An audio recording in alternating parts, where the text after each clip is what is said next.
I'm going to kind of talk a little bit about ASOS, but I'm going to talk more about innovation and what are the things that kind of excite us and me and people in fashion about the future and what's going on.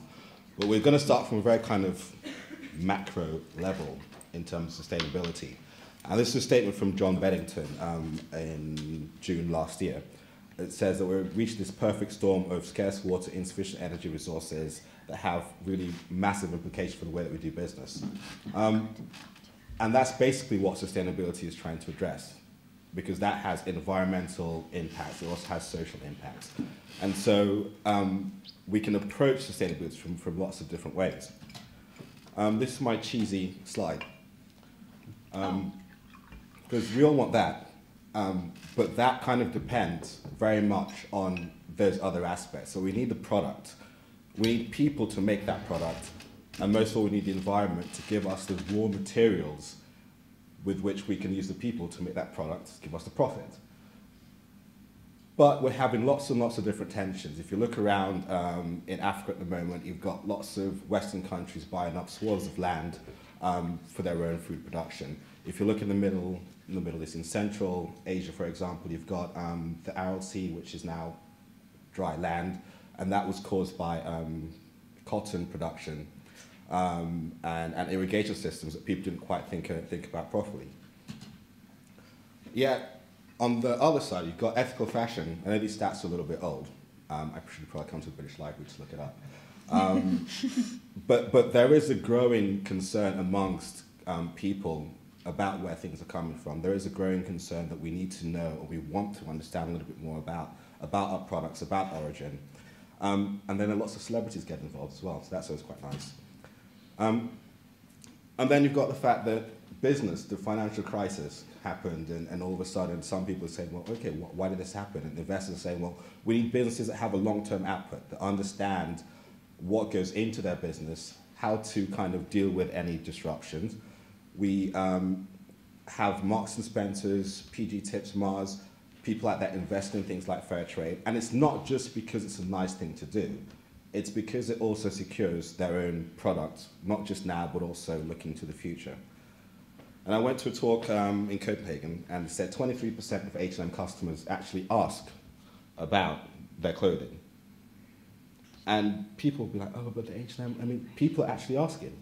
People want to know.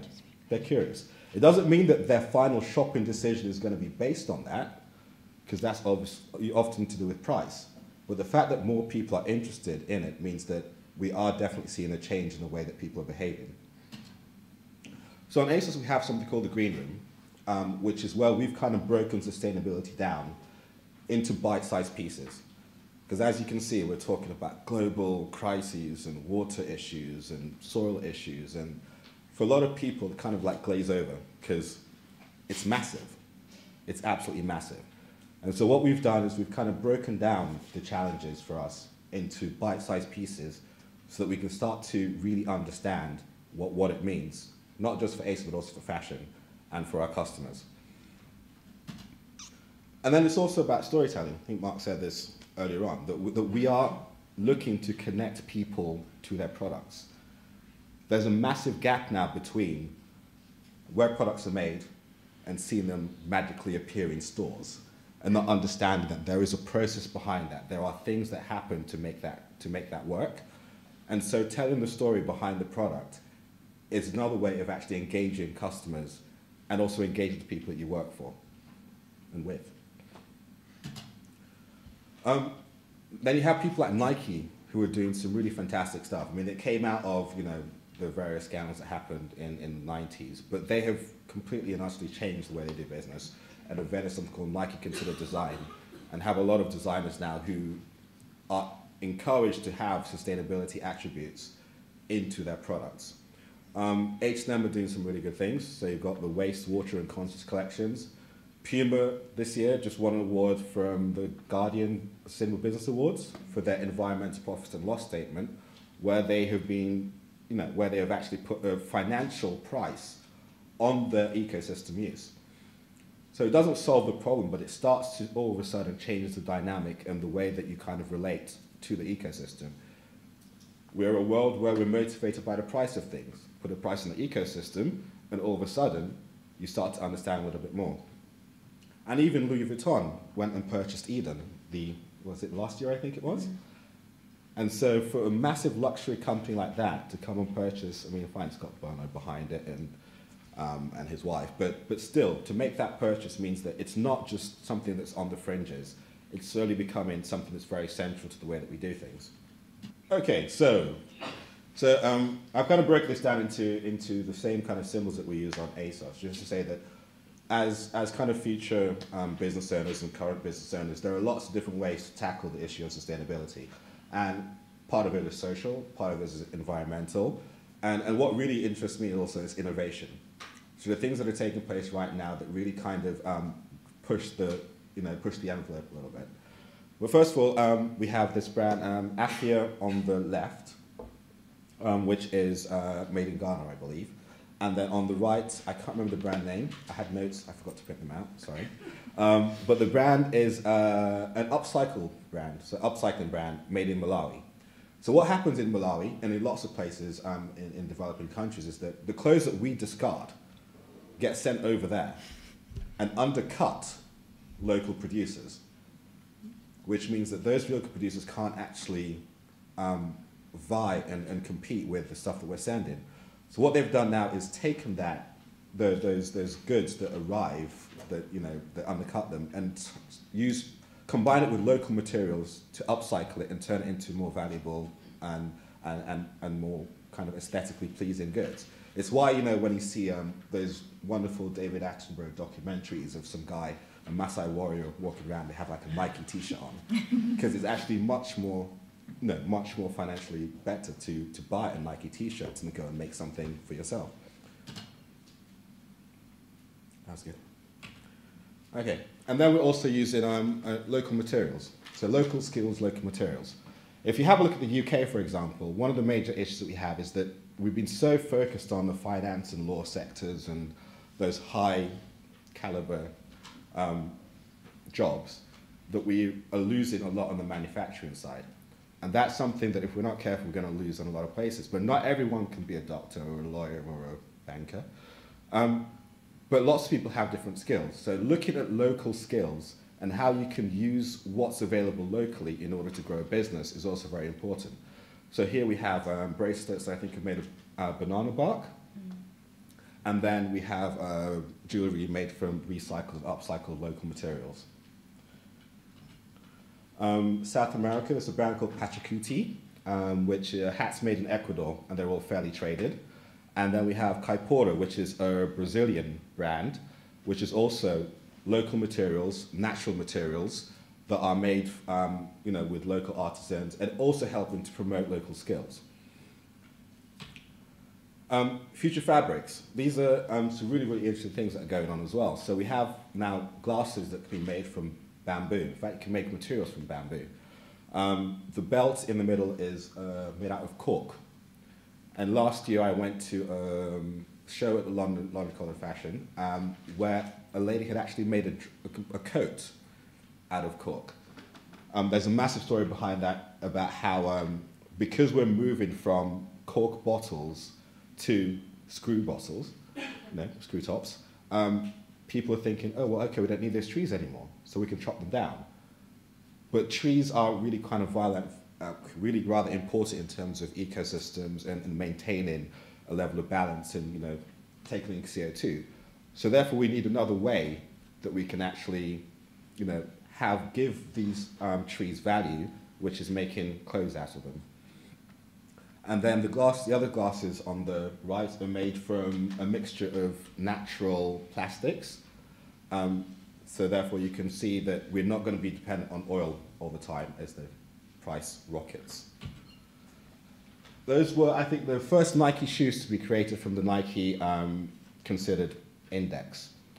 And they were Air Jordans.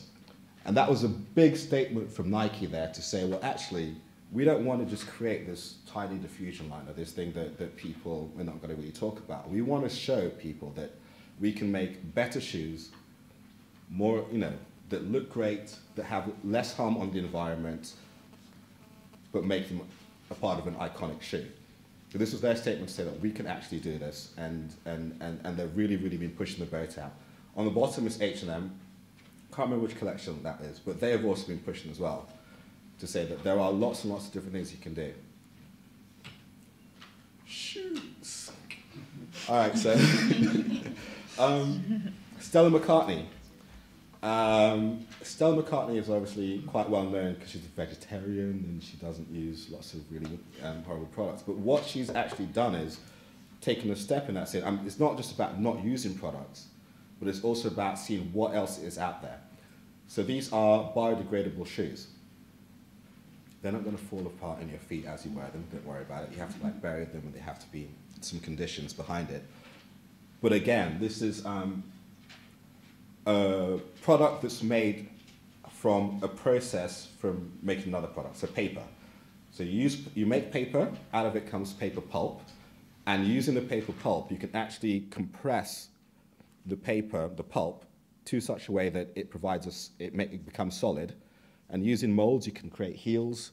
I think Gucci have actually just developed some sunglasses from that as well.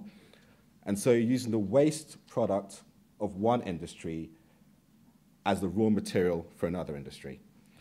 This is a kind of cyclical way of working that is quite exciting as well. And then there's Veja. Veja also won some awards was it last week or 2 weeks ago? I think the Observer Ethical Award, and also the Guardian Sustainable Business Ethical Award. And they're a fantastic brand because they're run by a bunch of French guys. All the rubber for the soles comes off rubber trees in Brazil. So again, you're giving the trees economic value because they provide a resource. The cotton is organic cotton from the northeast of Brazil, so you're helping out communities there and not damaging the ecosystems because you use organic cotton.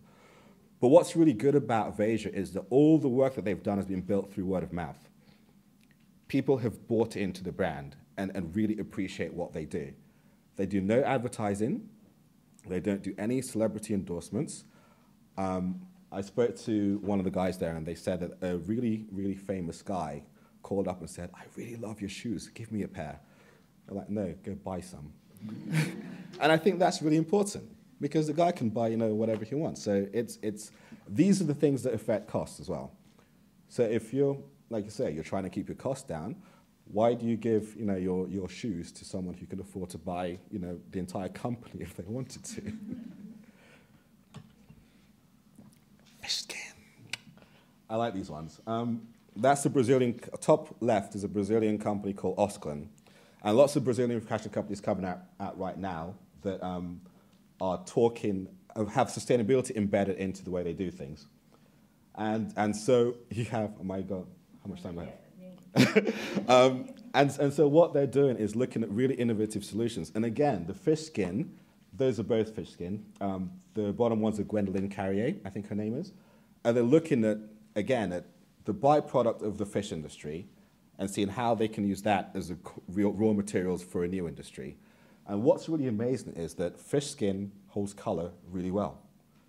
So you can dye it, use it for wallets and whatever. It's quite strong, and it holds color. So instead of seeing it as something that's like, oh, God, gross, there's actually a really, really good benefit to using it. I won't talk about that one, that's too complicated. And then lots of organic materials as well. So you've got H&M using organic hemp, organic cotton. This is another brand called, if I remember rightly, Skunk Funk, that uses organic materials, but also things like Tencel and Lyocell, materials that are really innovative, that use a much more cleaner method of production that's constantly being developed in order to cause less harm to the environment. And this is a UK brand called Colder Shoulder, which also uses innovative materials like Tencel and Lyocell. You can ask me questions about that later on. What's this? Creativity. So sustainability, I think, it's about creativity, because I think that all the problems that we're facing right now can be solved through creative thinking. Us being able to think a little bit outside the box and say, okay, what is that thing that holds dear, that I hold dear? What is it that I can kind of use my product as a force, as a force to kind of for good? And whether that's looking at innovations, whether that's kind of looking at the ethical side of things, there are lots of ways that we can tackle things, and companies across the world are doing that, and you guys can too. It's my cheese. All right, thank you very much. Hope I was all right.